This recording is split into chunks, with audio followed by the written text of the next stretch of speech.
Hey, this is Chris from GrowQuest in the kitchen here, and I have harvested some olives from my trees. And looking at them, you would not know which one is what variety unless you're really good at this. And that's part of the point also.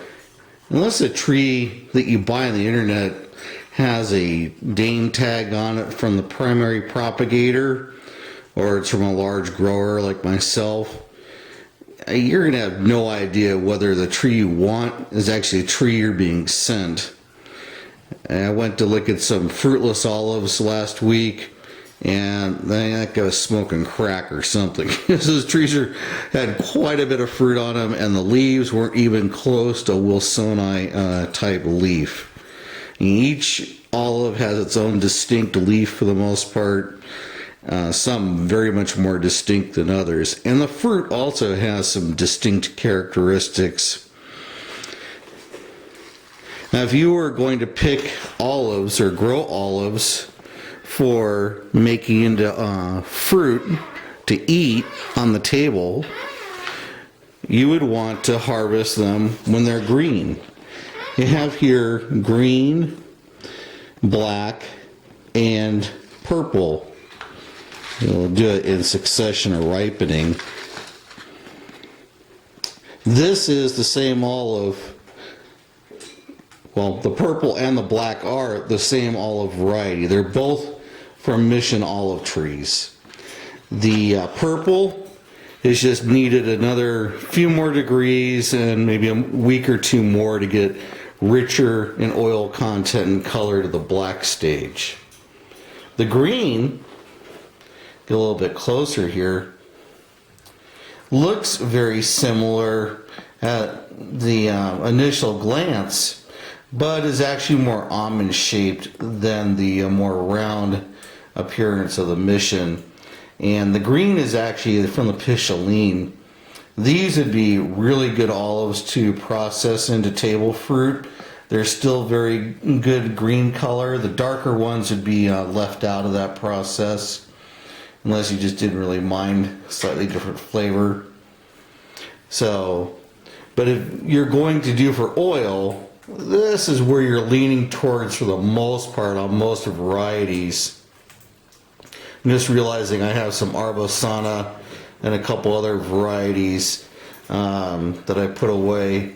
I was going to process these into oil, but I just didn't get enough. I probably have about 2-3 gallons, and I really wanted to get more than that to justify the cost of building an olive press this year. I had a very good plan. Olive presses themselves, even on the small level, can cost about $2,500, but I actually had a really good economical solution for that I'll just make for next season. Many times you see olives with that kind of blueberry-esque covering on it, the little bit of film. It's actually yeast. And the yeast, as it gets on the it gets on the blueberries too. It also gets on the grapes and the olives. That's just a reaction between the sugar levels in the olives, I believe, and the environment. It's not dust, and initially you're going to be washing the olives a little bit. That'll come off, but that's just natural. Doesn't mean that there's any sort of powdery mildew disease on the olives. It's again just a yeast that you would see on blueberries and grapes, maybe some other fruits. So again, harvest when green for table fruit. Harvest when more greenish to purple or black for making oil. And I'm gonna grab some Arbosana. Oh, just point out that the more yeast, these yeast colored ones, those are Garoppolos. Garoppolo, I'll do an olive scale video in a little bit, but Garoppolo is about 2/3 the size of Mission. It's a very dense, low growing tree and great pollinator. to increase the yield off Mission Manzanillo. So that's that.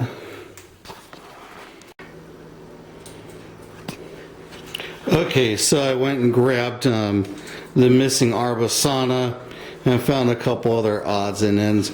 This is Arbosana. This is strictly an oil olive, and obviously the more color you get into it and the further away from the green you get, the more smoother of an oil you get. And you can see the fruit is pretty small. Let's see.